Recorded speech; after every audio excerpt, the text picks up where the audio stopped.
Olá, amigos, olá, amigas. Sejam mais uma vez muito bem-vindos e muito bem-vindas ao canal do NEP Honório Abreu. Paz e bem a todos os corações que já reconhecem em Jesus Cristo o caminho, a verdade e a vida. Se essa é a primeira vez que você vem ao nosso canal, por favor, pelo menos considere se inscrever no mesmo.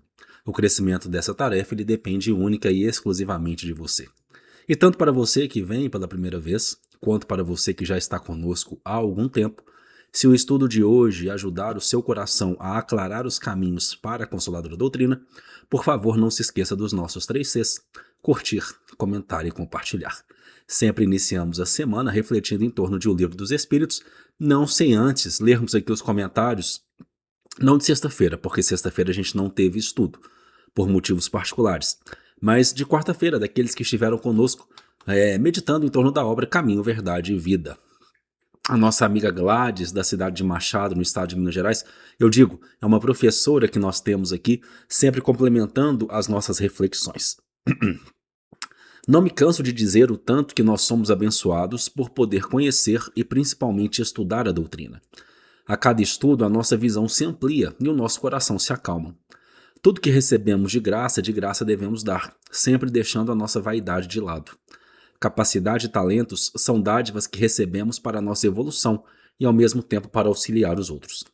Todo bem praticado se torna uma forma de nos aproximarmos do verdadeiro progresso moral. Ou seja, usamos nosso talento não para destacar, mas sempre para ajudar o próximo. E sempre lembrando do cuidado com a notoriedade, como tão bem explicado na mensagem de hoje. Obrigado, Uriel, por compartilhar com todos nós os seus valiosos aprendizados. Jesus te abençoe sempre na sua tarefa. Eu que agradeço, minha irmã, por você sempre complementar tão bem as nossas reflexões. Que Jesus continue a te abençoar. Obrigado, obrigado e obrigado por sempre estar conosco. Cissa de Praia Grande, São Paulo, bom dia. Luciana da Silva, bom dia. A nossa amiga Maria Tereza Martins, bom dia, minha irmã, paz e bem. O nosso amigo Pedro Eduardo Martins de Frutal, bom dia. O nosso amigo Flávio Martins e família de Campinas, bom dia. Pois bem, no Livro dos Espíritos nós continuamos capítulo 4, Pluralidade das Existências, e continuamos no subitem Parentesco e Filiação. Pergunta 206. Do fato de não haver filiação entre os espíritos descendentes de uma mesma família, segue-se que o culto dos ancestrais seja uma coisa ridícula? Olha que bacana a pergunta de Kardec. Porque a gente aqui estava discutindo essa questão que às vezes se dá muita preocupação na questão do parentesco, na questão consanguínea. Mas, cultuar os ancestrais por causa disso seria uma coisa ridícula? Nós estamos falando do mecanismo das reencarnações. Nós estamos falando aqui que os pais não criam os espíritos dos filhos, nós estamos falando aqui das relações múltiplas que existem. Mas cultuar os ancestrais por causa disso é ridículo? E olha que linda a resposta que os benfeitores vão dar. Seguramente que não, porque se deve sentir feliz de pertencer a uma família na qual espíritos elevados se encarnaram. Olha, quem nega a família é um ingrato. Por pior que seja, por mais difícil que seja a família na nossa visão, é de lá que a gente veio. Lá está a nossa base e a gente precisa respeitar. Embora os espíritos não procedam uns dos outros, eles não têm menos afeição aos que lhes estão ligados pelos laços de família, visto que os espíritos frequentemente são atraídos em tal ou tal família em razão de simpatia ou por ligações anteriores. Então olha só que legal, né? Os espíritos não procedem uns dos outros. A gente não tem essa questão da consanguinidade no que se refere aos espíritos, mas tem ligação. Não quer dizer que os espíritos não estão ligados uns aos outros, que não tem simpatia uns pelos outros. Aliás, é uma simpatia, uma ligação ainda maior e que será ainda mais perene. Verdadeiramente não vai se extinguir com a extinção dos laços materiais. Então isso está o quê? Fortificando os laços de família. Mas crede que os espíritos dos vossos ancestrais não se honram pelo culto que lhes fazeis por orgulho, tá vendo? Não é bobeira, né? Não é uma coisa ridícula você cultuar um ancestral, ou seja, você se sentir feliz por pertencer a uma família na qual espíritos elevados se encarnaram. Porém, se isso for feito por orgulho, os espíritos dos nossos ancestrais não vão se honrar disso. Se isso for feito por orgulho, por questão de casta, por questão de culto a questiúnculas materiais. Seus méritos não refletem sobre vós, senão pelo esforço que fizerdes para seguir os bons exemplos que vos deram. E é só assim que a lembrança pode não somente lhe ser agradável, mas até útil. Agora a gente entra num item que eu reputo fantástico, e é um item que ele também é discutido no capítulo 14 do Evangelho segundo o Espiritismo, honrai a vosso pai e a vossa mãe. Semelhanças físicas e morais. Pergunta 207. Os pais transmitem frequentemente aos filhos uma semelhança física. Transmitem também uma semelhança moral? Olha que legal, porque a semelhança física vem das questões genéticas. A semelhança moral, ela viria então das questões dos espíritos. Os pais, então, eles transmitiriam uma semelhança moral? Então, o que a gente já aprendeu aqui, né? Vamos fazer uma reflexão. Os espíritos não procedem uns dos outros. A gente já sabe disso. Né? Não são os pais que criam os espíritos dos filhos. Os espíritos são criados e sempre foram criados e sempre serão criados por Deus. Então, vamos ver a resposta que os benfeitores amigos vão dar a essa pergunta 207.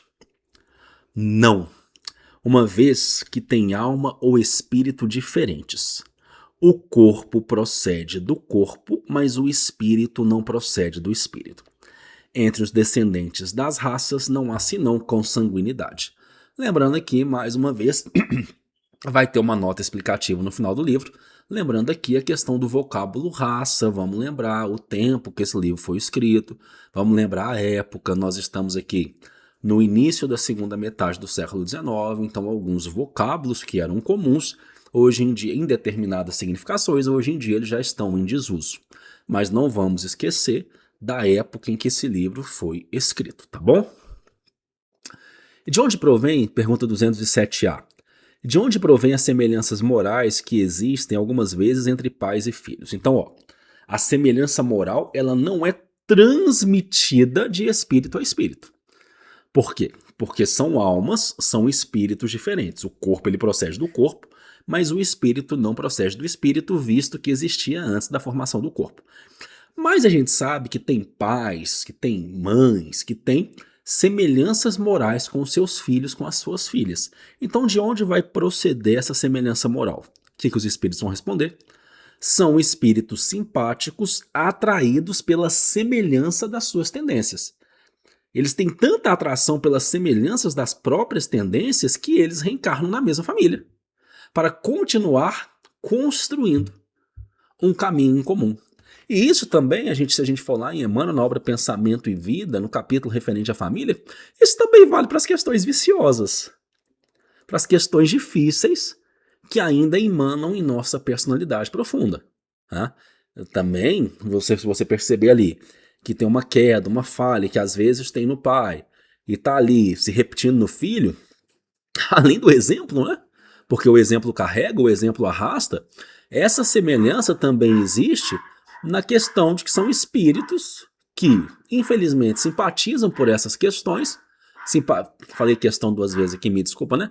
São espíritos que, infelizmente, simpatizam nessas situações não muito dignas e que agora estão reencarnando. Há permissão para que eles reencarnem numa mesma família, para que eles, em conjunto, possam trabalhar para poder se elevar, para poder melhorar, para poder superar essa falha, tá? Pergunta 208, a última pergunta que a gente vai fazer hoje.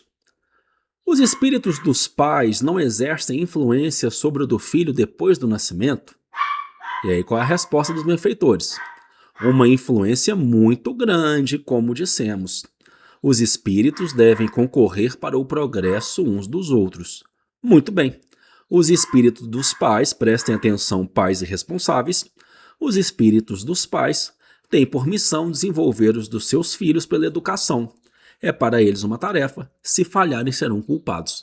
E são poucas as vezes que eu vejo essa palavra, esse vocábulo culpados, em um livro dos espíritos, e aqui está uma delas.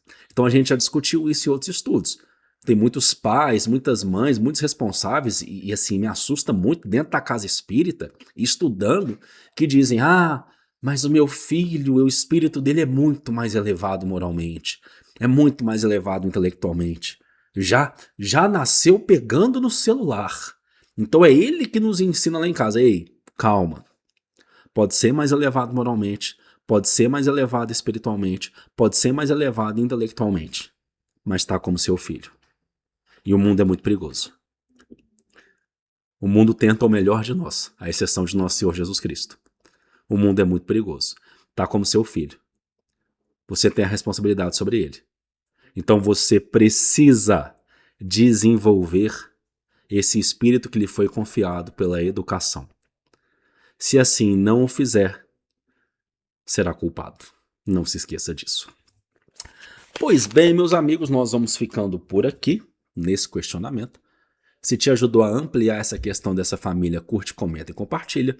Meu nome é Uriel Augusto e até quarta-feira, onde nós continuamos meditando em torno da obra Caminho, Verdade e Vida.